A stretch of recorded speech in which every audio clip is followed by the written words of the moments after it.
Bonjour à tous, bonjour à toutes, merci de votre fidélité. Nous sommes donc en direct sur Radio Fréquence Atlantique avec ses trois longueurs d'onde, 88.3, 93.6, 105.9. Une émission qu'on peut suivre sur le net rfaradio.fr et que vous suivez en direct donc sur Facebook. Nous sommes ensemble tous les dimanches pour parler de l'actualité internationale, de grandes problématiques qui concernent l'ensemble des peuples, mais aussi pour écouter les informations nationales avec Thierry Joseph Angélique. Vous savez également qu'il y a une deuxième partie interactive dans notre émission que vous pouvez suivre sur la radio et sur Internet et à laquelle vous pouvez participer en téléphonant au 03 14 03. Voilà, donc aujourd'hui, nous allons retenir 5 points d'actualité sur lesquels nous voulons faire des commentaires et une deuxième partie plus globale concernant l'unité du peuple et la cohésion nationale. Alors, quelques notes de musique avant que nous commencions. Oui, Fiola.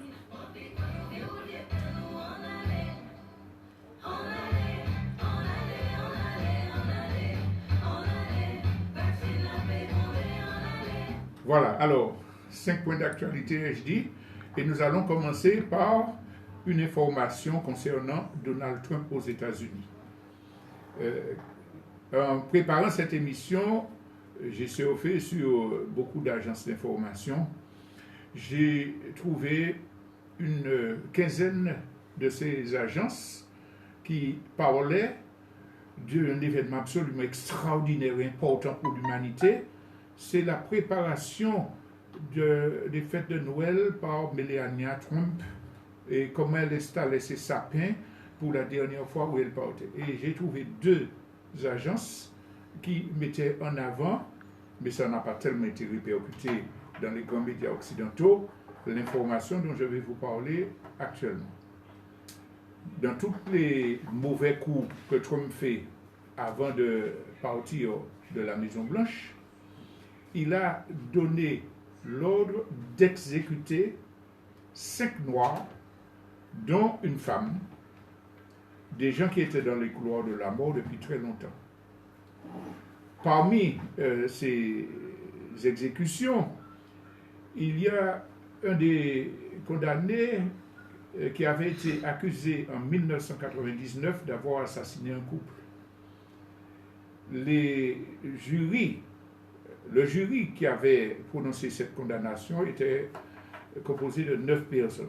Sur ces 9 magistrats, 5 ont demandé à Donald Trump de ne pas exécuter, que cette exécution-là n'était pas opportune, puisque depuis son arrivée en prison, ce condamné est un prisonnier modèle, il fait du travail social largement reconnu, et donc il ne méritait absolument pas cela. On voit là que c'est un acte raciste profond, de vengeance et de folie en quelque part, que Donald Trump était en train de perpétrer.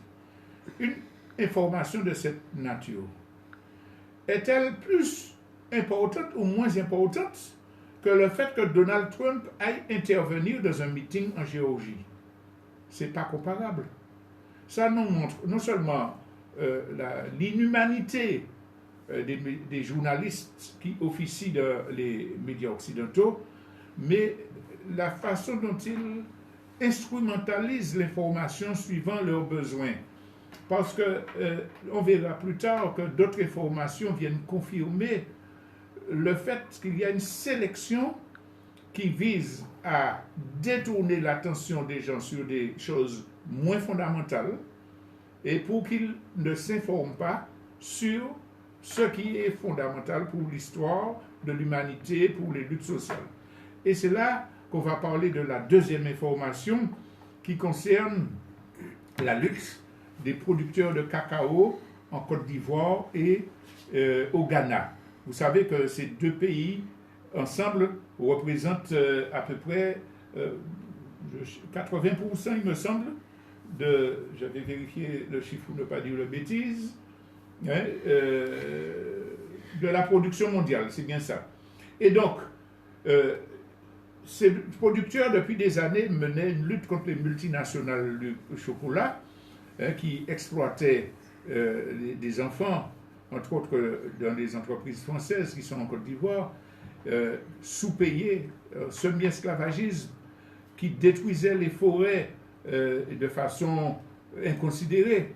Et la lutte donc de ces producteurs était arrivée à ce que leur gouvernement, sous pression de leur organisation professionnelle, signe des accords avec les multinationales du chocolat, qui les obligeaient à recevoir des certificats établissant qu'ils n'utilisaient pas le travail servile des enfants et qu'ils ne déforestaient pas, pratiquaient pas la déforestation de façon massive.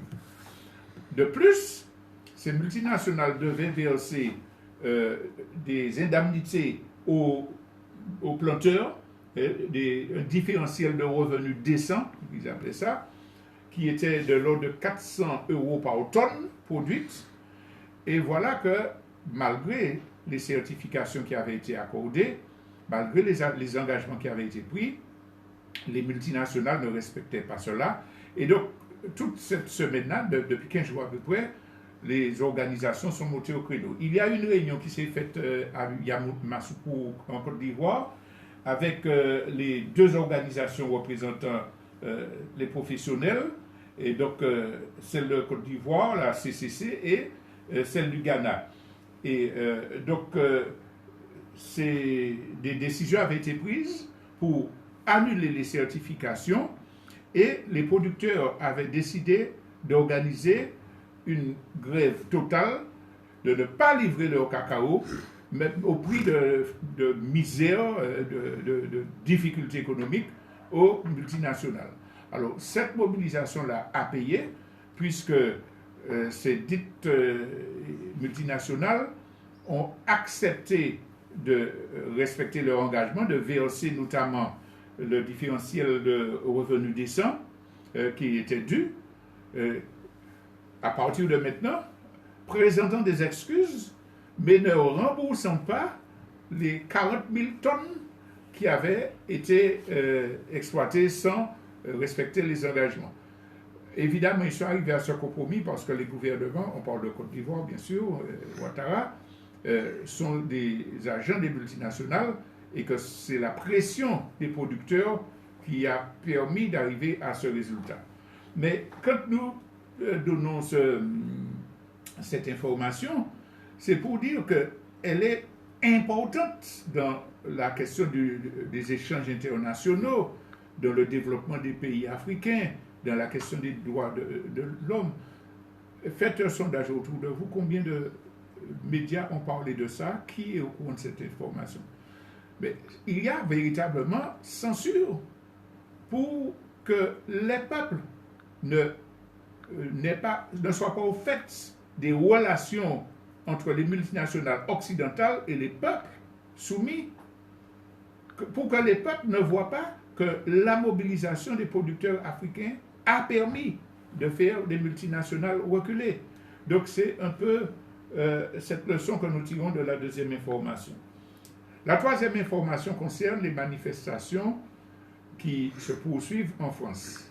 Alors, on avait déjà dimanche dernier parlé des 2 jours successivement où 500 000 personnes s'étaient mobilisées contre la loi globale dite de sécurité du gouvernement Macron, du régime Macron. Eh bien, ce samedi étaient prévues des manifestations dans pratiquement toutes les grandes villes à l'appel des syndicats et des organisations humanitaires contre le développement de la précarité. Mais devant l'entêtement aussi du gouvernement français avec sa loi liberticide, il y avait également des organisations appelant à poursuivre la lutte contre cette loi. Alors, avant de parler du déroulement même de la manifestation, il faut insister sur 2 points. D'abord, que le gouvernement et ses médias essaient de détourner la lutte qui est menée contre l'ensemble de la loi sécurité globale pour faire croire que c'est une question de l'article 24 qui a été mal rédigé et qu'il faudrait revoir. C'est une façon de détourner. Bon, donc on aura une position de repli. Bon, d'accord, on va amender la loi 24, l'article 24, et puis la loi va passer. Mais ce n'est pas la seule disposition liberticide. La question des droits, on l'avait déjà dit, et qui font que cette loi, globalement, ne se justifie pas. Et puis, l'autre remarque sur ces manifestations, c'est que elles sont arrivées à un moment où la dénonciation des violences policières liées à l'affaire de Michel Zecler ou à l'expulsion des immigrés était venue massivement dans l'actualité et que Macron s'est empressé d'aller faire de la communication pour essayer de calmer tout le monde. Oui, les policiers, ils sont nécessaires, mais c'est quelques bavures. Mais il a employé des mots qui n'ont pas fait plaisir à la police, qui se croyait définitivement couverte par l'impunité. Et donc, oui, bon, et on va ouvrir un site permettant de signaler les contrôles aux faciès, etc. Alors, les syndicats policiers sont vent debout. Imaginez les syndicats policiers qui disent la police est gentille, c'est quelques bavures, qui se mobilisent pour dire nous ne voulons pas d'un site où on signale les contrôles aux faciès. C'est vous dire toute la sincérité de ce monde de la police républicaine. Hein? Ah non, mais il y a déjà l'hygiène. On sait ce que c'est que l'hygiène. Donc, n'empêche que Macron a fâché les policiers et qu'on voit un dirigeant d'un syndicat policier venir dire exactement ce que nous disons, nous répétons depuis plusieurs semaines.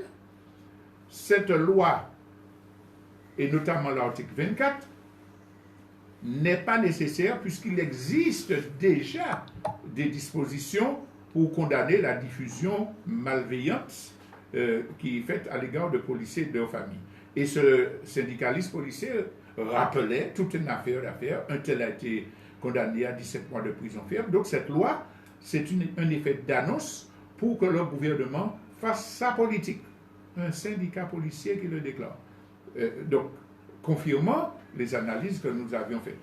Alors, évidemment, c'est ce qu'on dit chez nous, Code bien Mariam, puisque la stratégie de communication de Macron se retourne contre lui. Mais pour revenir rapidement sur la manifestation, on a vu exactement ce dont nous parlions dimanche dernier, l'utilisation de violences menées contre des policiers par des minorités infiltrées pour détourner le débat des questions de fond et puis ramener tout le monde dos à dos. C'est exactement l'explication que nous faisions dimanche dernier et nous la réitérons.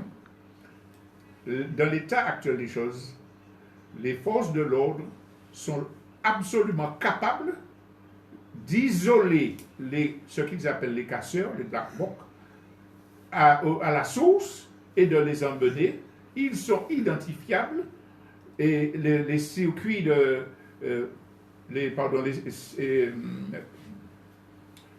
dispositions de protection qui sont installées par les forces de l'ordre autour des lieux de la manifestation rendent possible l'arrestation de ces gens-là. Mais ils ont besoin de ces exactions pour faire oublier le fond du problème. Ça, c'est pour la manifestation.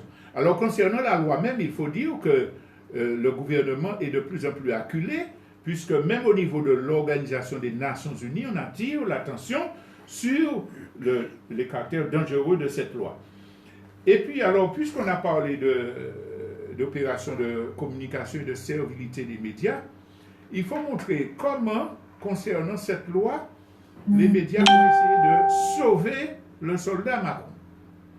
Macron a tossé ses ministres. Macron a grondé ses parlementaires. Ah oui, la loi a été mal écrite. C'est indécent, parce que pas un seul journaliste qui tient ses propos ne sait qu'avant que la loi ne soit présentée, Macron l'a lu, on a discuté dans son conseil des ministres, il a donné son feu vert. Alors, comme il y a manifestation pour protéger Macron, on dit vous avez mal fait votre travail, et Macron a remis de l'ordre. C'est indécent, c'est de la servilité absolument méprisable de la part des journalistes qui se prêtent à ce jeu. Et pour terminer avec cette politique de communication malpropre, j'ose le mot, Macron annonce, vous savez, c'est lui qui avait dit « Je ne tolérerai pas qu'on casse les statuts de la République, etc. » Bon, alors, pour tenir compte des revendications des gens qui parlent, je vais donner le nom de 300 Noirs ou Arabes à des rues de Paris. C'est raciste, c'est insultant, c'est méprisant. Et ça montre bien que c'est une question de racisme. Je vais donner le nom de 300 Noirs ou Arabes. Il n'a pas dit, je vais donner le nom de 300 combattants, de 300 militants, de 300 savants, de 300 choses venant des pays du tiers-monde, etc.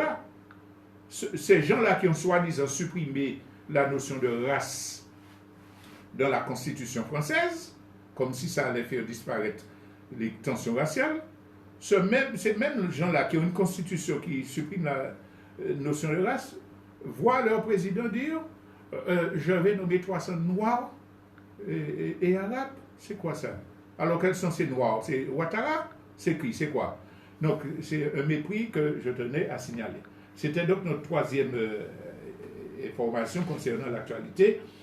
La quatrième concerne l'Égypte, parce que l'Élysée va recevoir le dictateur égyptien Sisi. Et puis les journalistes, oui, il ne faut pas oublier la question des droits de l'homme. Macron a l'intention de parler avec Sisi des droits de l'homme. Point terminé. Et puis ça passe. Il y a une dictature en Égypte.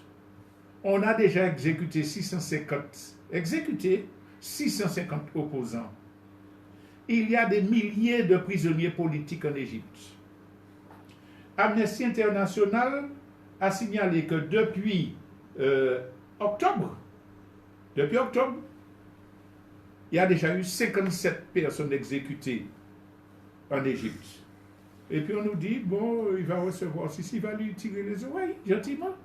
Mais la France continue à vendre des armes, des armes pour la guerre, des armes pour la répression au maréchal Sisi.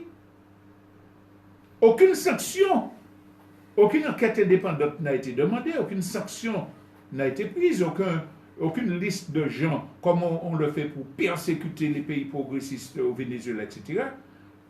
Aucune sanction n'a été prise. Et on vient nous raconter que il va parler avec maréchal Sisi.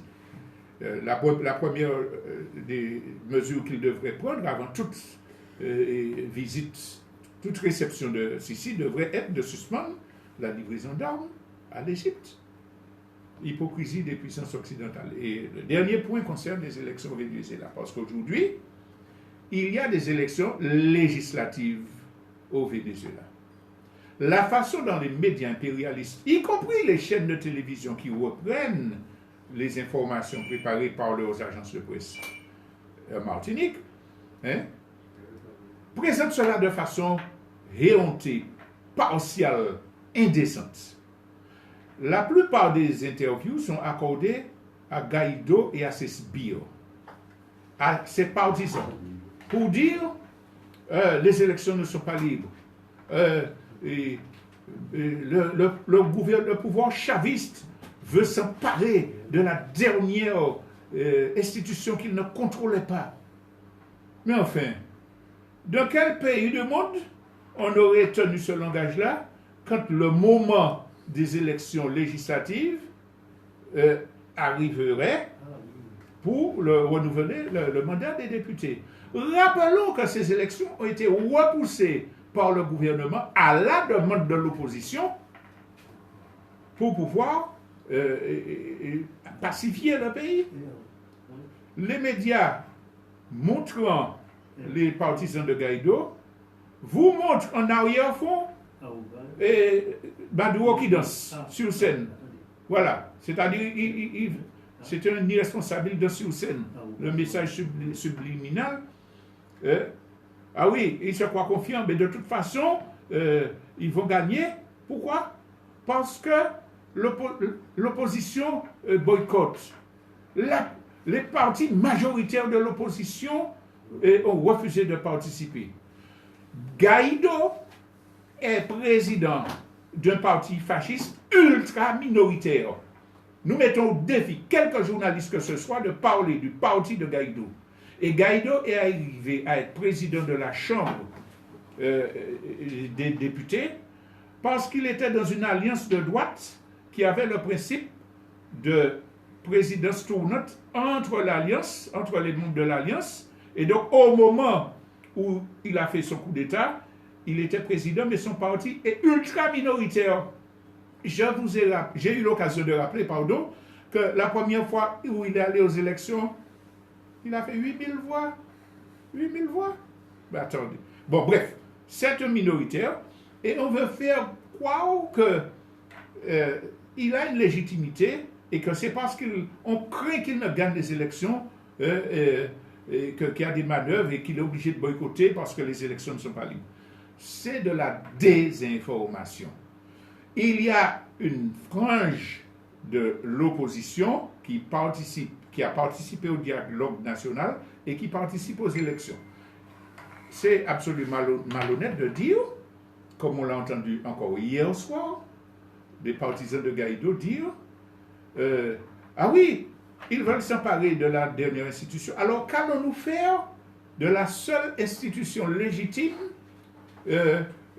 qui existait et dont Guaido était président? La logique, où est-elle dans cette affaire-là? De quel pays on a des élections législatives et puis on dit il ne faut pas y aller parce que le parti qui est au pouvoir va les gagner et qu'il aura donc une chambre. Alors qu'est-ce qu'on va faire de celle qui était là avant et qui était... C'est n'importe quoi. Bon, je vous laisse réfléchir sur cette affaire-là pour vous dire que vraiment, on a un travail absolument colossal à faire pour accéder aux informations alternatives et pour être lavé de ce travail qui est mené par les empires médiatiques occidentaux. Alors, voilà les 5 points d'actualité que je voulais aborder. Et maintenant, je souhaiterais m'attarder un petit peu sur une question fondamentale. Il s'agit de l'unité, la question de l'unité du peuple et la question de la cohésion nationale. Nous sommes dans une phase, nous l'avons déjà largement dit, où les deux systèmes s'affrontent de façon définitive.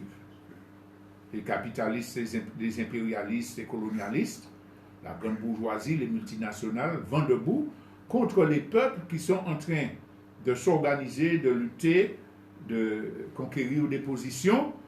Et face à cette réalité, le système défunt et moribond, il n'est pas encore défunt, malheureusement, le système moribond renforce la fascisation au niveau planétaire.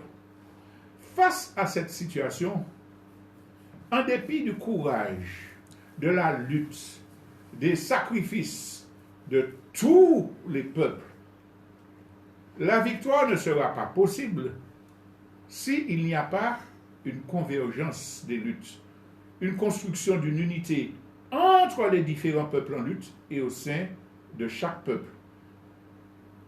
Cette question de l'unité est fondamentale. Donc il faut qu'on en parle, on fait souvent allusion. Mais je suis d'autant plus conforté pour en parler parce que, excusez-moi, j'ai donné des expériences personnelles. Hier, nous avons eu une très longue conversation avec un militant. Un militant confirmé qui, depuis les années 60, n'a jamais laissé le combat qui est écologique, qui est patriotique, et qui nous disait, là, je suis arrivé à un point, je vois que l'unité n'est pas possible, on ne fait pas, si on n'arrive pas à faire un front entre les organisations présentes, je suis obligé de laisser ça. Et donc, un militant de ce niveau qui tient un tel propos, même si c'est passager, même si c'est un mouvement de doute, nous montre l'importance qu'aujourd'hui, nous réfléchissions, en tout cas tous ceux qui sont sincères, qui veulent vraiment l'émancipation de notre peuple et la lutte, la défaite du système impérialiste, il est grand temps aujourd'hui que nous réfléchissions, que nous voyons qu'est-ce qui fait que l'unité patine, qu'est-ce qui fait que les divisions persistent, qu'est-ce qui fait que la convergence des forces est tellement difficile à réaliser. Alors, j'ai retenu une citation d'Albert Camus qui m'a paru très opportune dans ce sens. Il dit ceci: le mal qui est dans le monde vient presque toujours de l'ignorance, et la bonne volonté peut faire autant de dégâts que la méchanceté si elle n'est pas éclairée. C'est ça le fond du problème. Nous avons à lutter contre l'ignorance, nous avons à lutter contre le fait que les bonnes volontés soient paralysées par cette ignorance et que ces mêmes bonnes volontés contribuent aux dégâts provoqués par la méchanceté. Alors c'est pour cela qu'il nous faut vraiment accorder un temps à la réflexion sur cette affaire. Alors d'abord, comprendre que les divisions qu'il y a au sein du peuple sont de nature double. D'abord, il y a ce que les classes dominantes font pour diviser le peuple. En toute conscience, en toute lucidité, c'est la méthode mafieuse scélérate, développer des propagandes pour monter les uns contre les autres. C'est les immigrés qui prennent votre travail. Les Noirs veulent tuer tous les Blancs. Les Blancs sont tous contre les Noirs. Les ouvriers qui travaillent et ont de la chance d'avoir un emploi et puis ils veulent augmenter leur salaire alors que les chômeurs ne peuvent pas trouver de travail. Hein? Vous n'avez pas honte. Vous luttez pour une augmentation de salaire pour pouvoir nourrir votre famille alors qu'il y a des gens qui n'ont même pas de travail. Ça, c'est consciemment, il y a ce travail qui est fait, la façon de présenter. Les grévistes prennent en otage. Alors, il y a ce courant-là qui est qui est scélérat. Et puis, il y a un autre courant qui est acteur des divisions, qui est plus dangereux, plus nocif que les ennemis déclarés. C'est ceux qui disent: je suis avec le peuple, je suis pour l'unité. Ah, il nous faut converger. Oui, ah, vive l'unité, soyons unitaires, etc. Mais pour infiltrer leur action opportuniste et dynamiter le travail. Alors, soit parce qu'ils sont contre-révolutionnaires, parce qu'ils ne veulent pas vraiment changer la situation, ou sans aller jusque-là, parce qu'ils sont aliénés, ils veulent arriver au pouvoir, ils veulent être chefs de syndicat, ils veulent être élus, ils veulent être président de cela, ils veulent pouvoir les seuls à dire « c'est moi qui, c'est moi qui ». C'est une forme d'aliénation donc, qui développe l'ego et puis qui les persuade, les pauvres aliénés, qu'arriver à ces postes-là, il signifie quelque chose dans l'histoire de l'humanité. Donc ceux-là sont encore plus dangereux. C'est pour cela qu'il nous faut absolument comprendre tous ceux qui, comme Camus dit, qui sont de bonne volonté, qui sont sincères, pour voir qu'il nous faut arriver à dépasser, à comprendre la réalité pour dépasser ces blocages à l'unité. Alors, j'ai bien dit, blocage entre les différents peuples, mais aussi blocage au sein même du peuple. Il faut comprendre que cela fait partie de la guerre idéologique.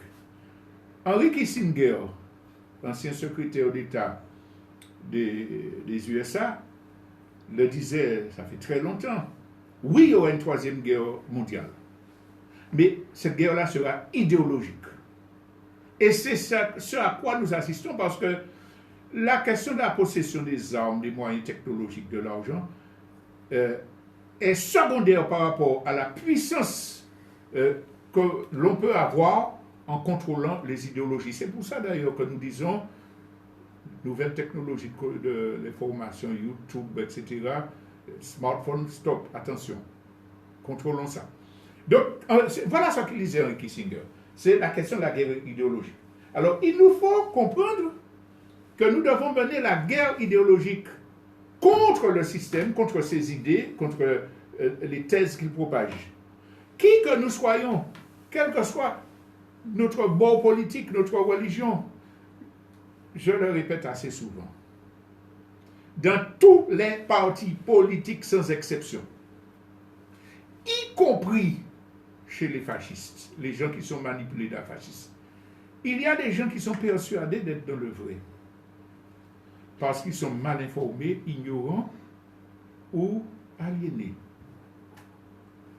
Quand nous décidons de mener la guerre idéologique, nous devons avoir une pratique, une politique, un message, un langage qui lutte contre ces aliénations-là, de façon à grossir le rang des gens conscients qui renforcent une unité véritable.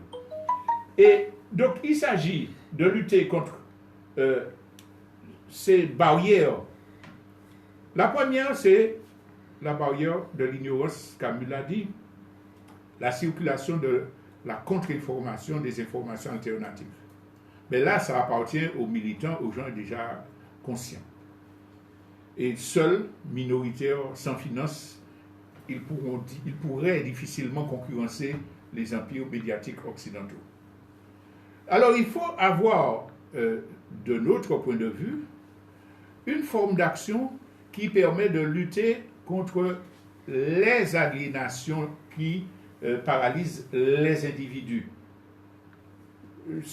Plutôt, là, j'évoquais les différents arguments qui sont utilisés par ceux qui divisent le peuple, pour les différentes couches et classes, mais il n'y a pas que ça.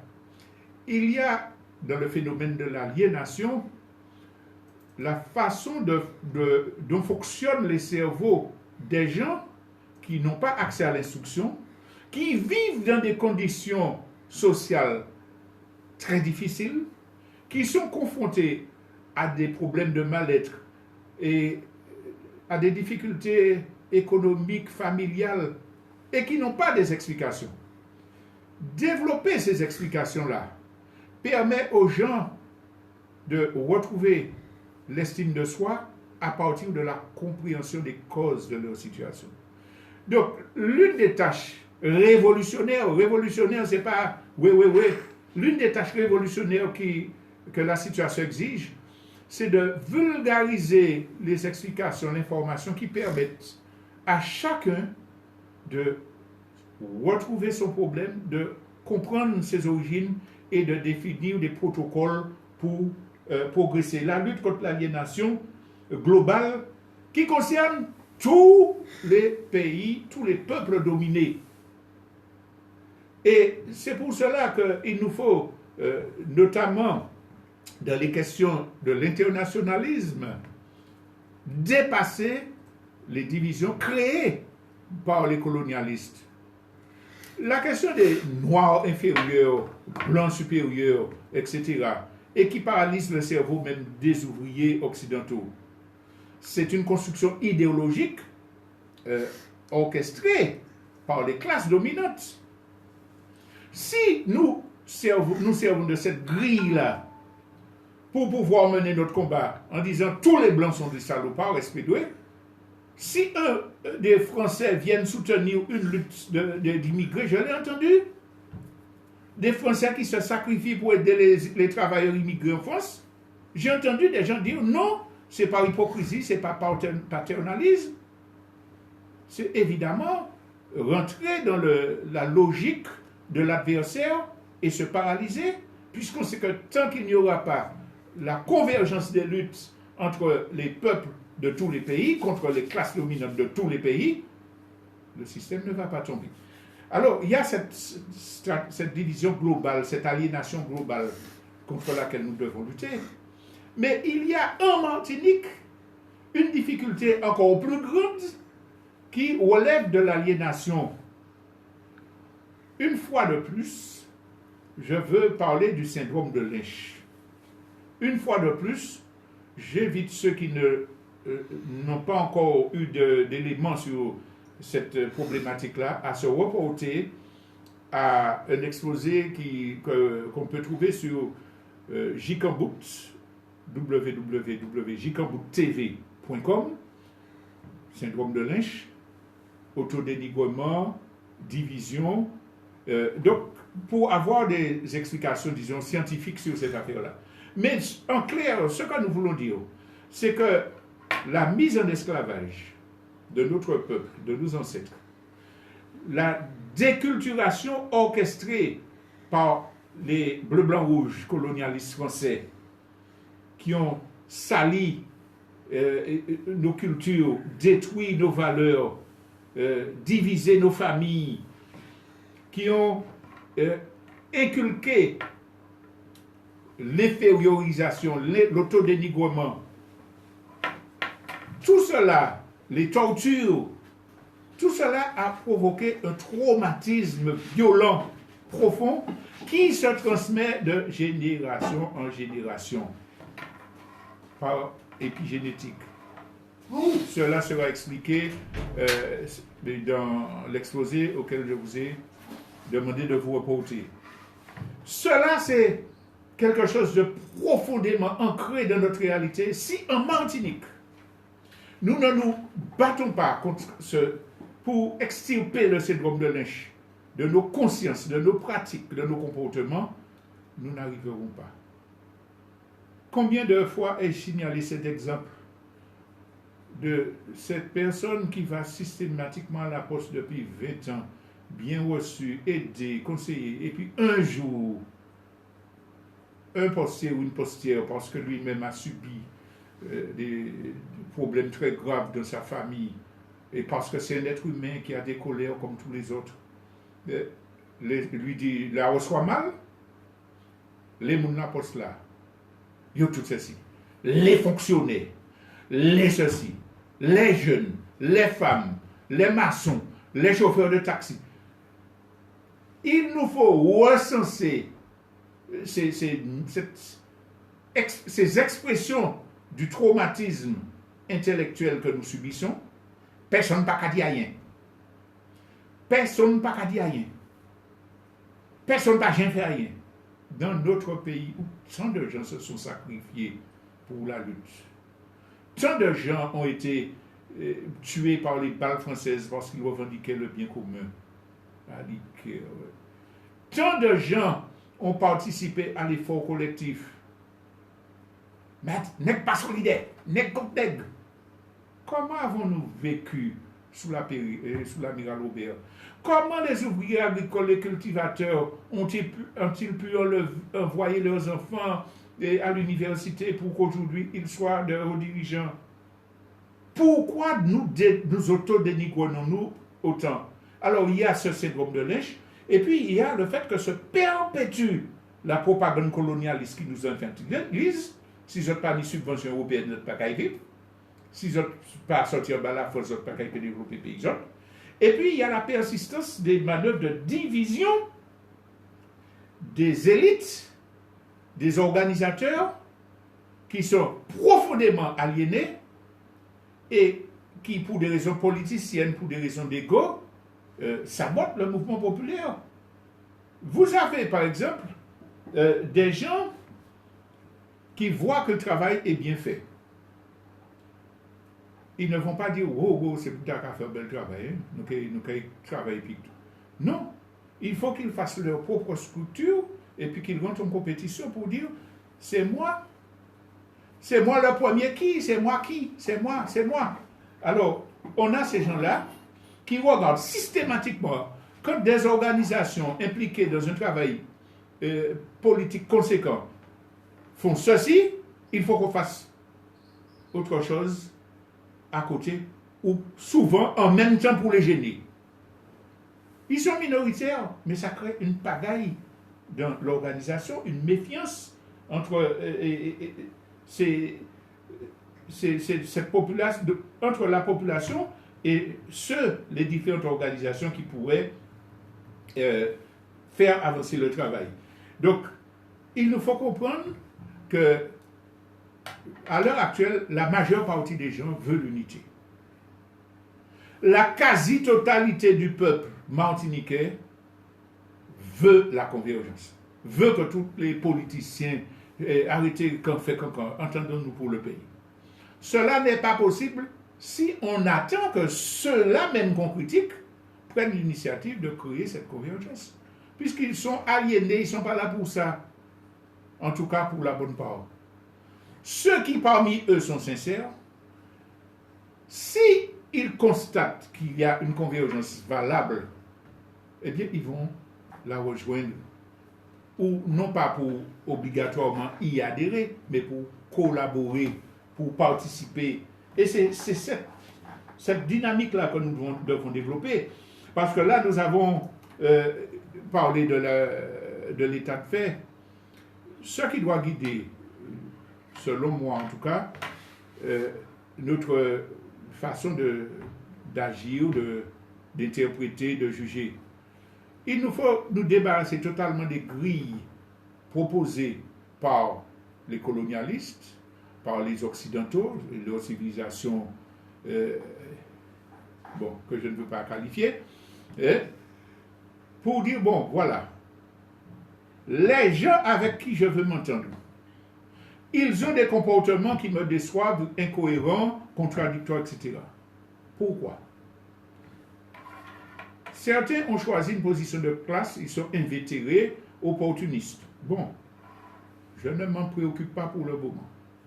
Mais la plupart, c'est par ignorance, c'est par méconnaissance, c'est par mal-être. Qu'est-ce que je dois faire aujourd'hui pour permettre le dialogue? Premièrement, m'interdire de dire monsieur chrétien, donc il ceci. Monsieur musulman, donc il cela. Monsieur PPM, donc il ceci. Monsieur Mime, c'est ceci, cela. Non, c'est la personne humaine qui est en face de moi que je regarde.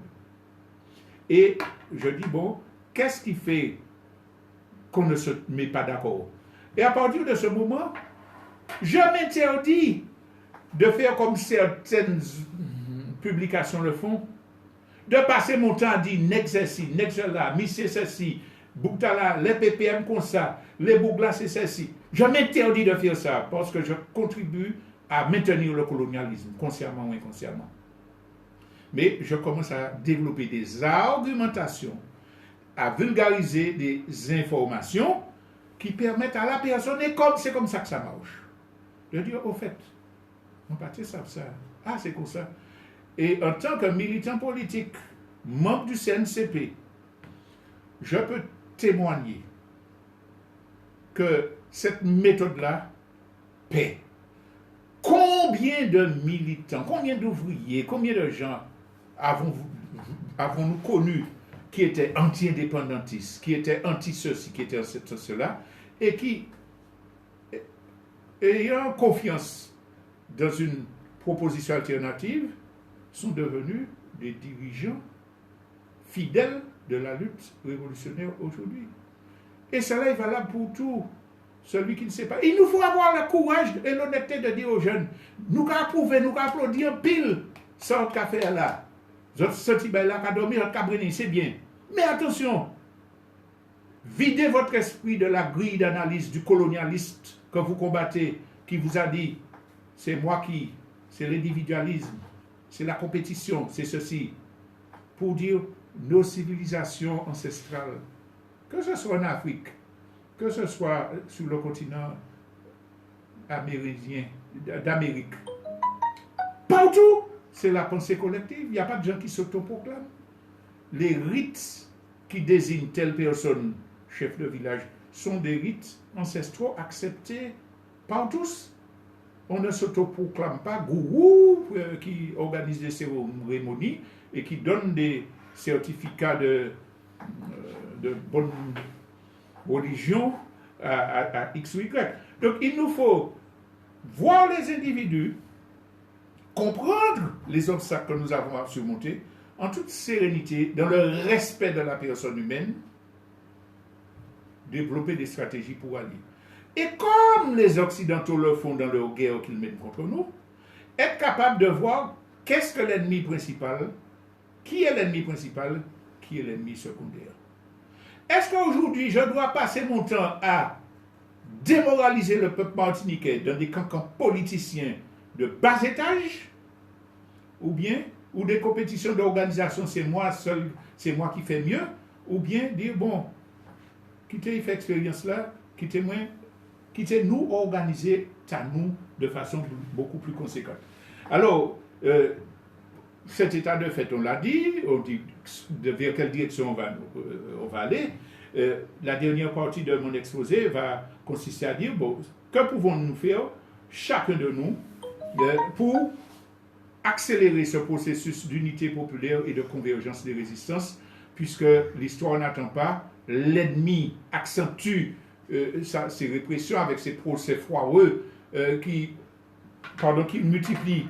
Cette semaine-là, la présidente de l'Assopama est convoquée parce que l'Assopama a fait une alerte montrant qu'il y a un scandale qui se fait sur un terrain, un scandale écologique qui se fait. On se permet de convoquer. Dimanche dernier, on a parlé des jeunes.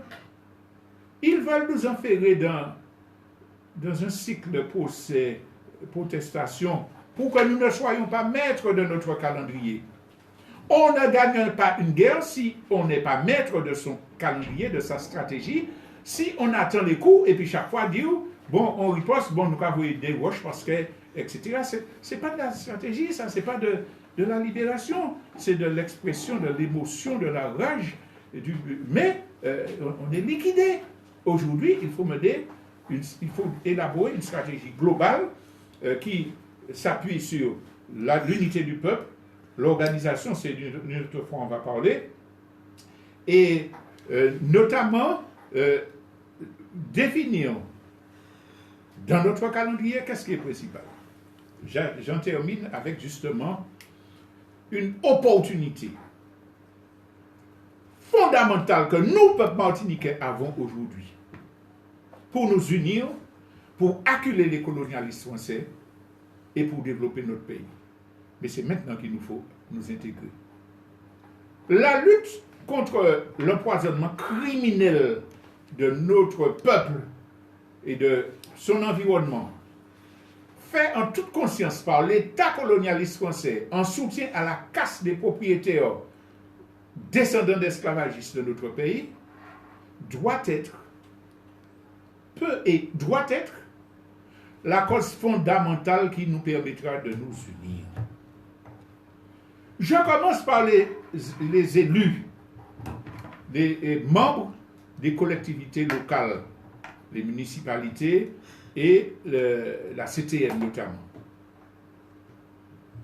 Bon, il y a quelques invétérés politiciens qui vont dire « mettez-moi là, je vais vous donner celle-ci, je vais développer l'emploi, etc. » Mais la majeure partie des élus qui sont conscients, qui sont intelligents, qui sont instruits, savent très bien qu'il n'y a aucune possibilité de développer notre pays Martinique à cause du désengagement de l'État, à cause du saccage des services publics, à cause des normes qui nous sont imposées, des normes européennes inadéquates qui nous sont imposées, à cause des législations qui brident et qui font que les aides soi-disant européennes soient cadenassées. Quel élu peut prétendre aujourd'hui, je vais développer le tourisme en tenant compte de cette arrêté? Donc ceux des élus qui sont valables, qui sont conscients, savent très bien que leur opportunité aujourd'hui, c'est un combat global pour exiger que l'État répare le crime, verse les fonds qui nous permettront de dépolluer, de réorienter l'agriculture, d'organiser le contrôle sanitaire, de soigner, etc. Ça, c'est la première chose. Ils sont responsables. Si il y a des inconscients qui continuent à dire tout est dit, c'est pourri, des bon, on nous pas comme puis même pas cassis boyo, ils sont contre leur pays sans le savoir. On a besoin de ces gens-là. Les deuxièmes, et c'est ceux qui sont essentiels, ça a tient la là, pepla. Et en premier lieu, les ouvriers agricoles qui ont été sacrifiés, qui ont été décimés par la politique criminelle des colonialistes et de la caste. Aujourd'hui, ils se sont réveillés. Aujourd'hui, ils se font entendre. Aujourd'hui, ils s'organisent. Aujourd'hui, ils ont élaboré leur cahier de revendications. Il nous faut, nous qui avons chacun un membre de notre famille qui a été ouvrier agricole, qui est mort du cancer, rentrer dans ce combat-là pour que la masse des ouvriers agricoles, entourés par le reste du peuple, puisse imposer aux criminels de payer leurs crimes et de le réparer.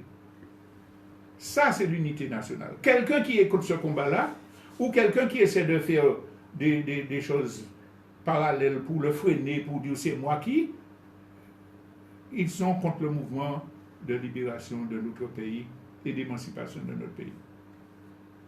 Donc, l'unité, la convergence entre tous ceux qui travaillent sur le front lionnage, syndicat, ouvrier agricole, aller dans le même sens, dans le respect mutuel.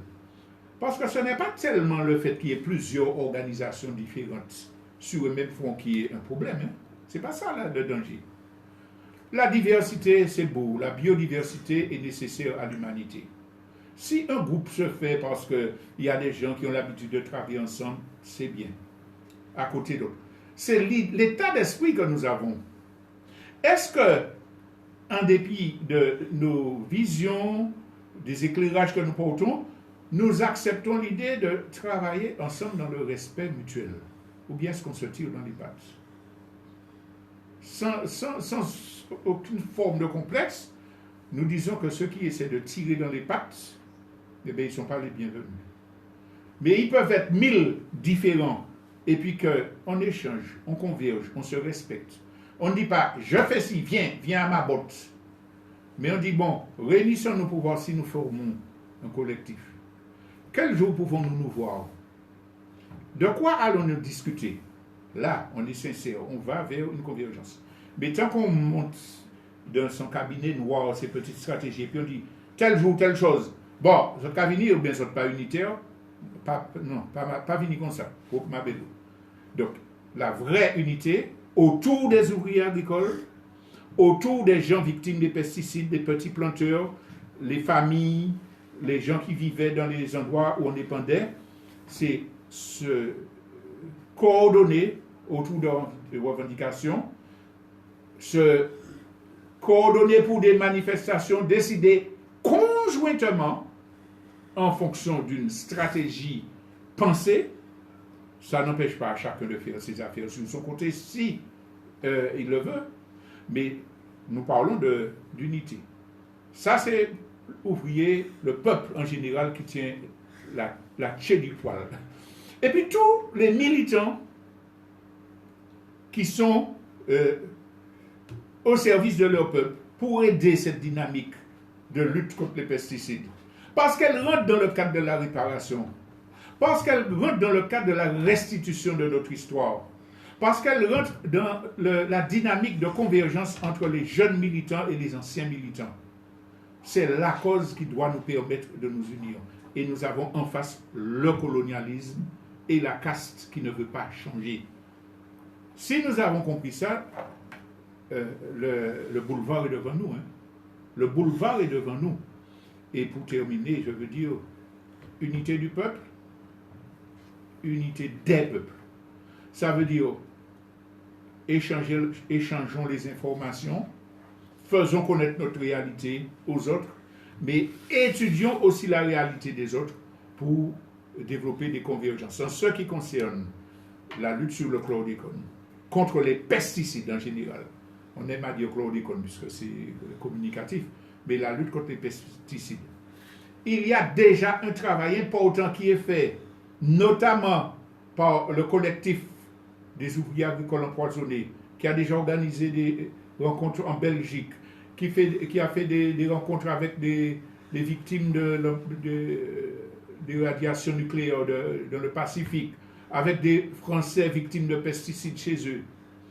En ce qui concerne le CNCP, dans l'espace Assemblée des peuples de la Caraïbe, qui regroupe des associations culturelles, des mouvements politiques et culturels de pratiquement tous les pays caribéens, espace dont nous sommes membres, la question des pesticides a été largement explicitée Et tous ces pays-là de l'APC se préparent à appuyer notre lutte quand elle va atteindre le niveau international.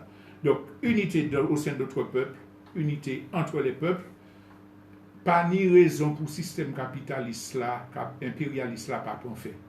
Ça prendra du temps, il y aura des avancées, des reculs, mais le monde est en train de changer de base, comme disait l'international. Le système a fait le temps, il faut que nous construisions l'autre là. Merci de votre attention. Je veux quand même, avant de vous laisser, annoncer que pour porter notre contribution, nous avons prévu d'organiser une série d'émissions pour combattre, pour déconstruire la grille des colonialistes concernant le langage, les idées qui sont mises derrière un certain nombre de mots. Et je vous annonce que nous aurons une série d'émissions sur les thèmes suivants. République, démocratie et laïcité. Qu'est-ce qui se cache derrière ces mots? Liberté, égalité, fraternité. Quelle est l'histoire de ce slogan qui trône sur les édifices de la République? Indépendance et souveraineté. Qu'est-ce que c'est que l'indépendance? Qu'est-ce que c'est que la souveraineté? La question de l'humanité. On parle d'ingérence humanitaire, de devoir humanitaire, d'organisation humanitaire. C'est quoi l'humanité? C'est quoi l'humanitaire? Donc, nous aurons une série d'émissions à partir de dimanche prochain. Chaque fois, on prendra un thème pour essayer de décortiquer l'idéologie qui se cache derrière ces mots. En tout cas, merci de votre attention. Tout à l'heure, nous écouterons Thierry Joseph Angélique et puis par la suite, vous pourrez participer aux échanges, notamment sur ce qui a été dit ce matin, au 03 14 03.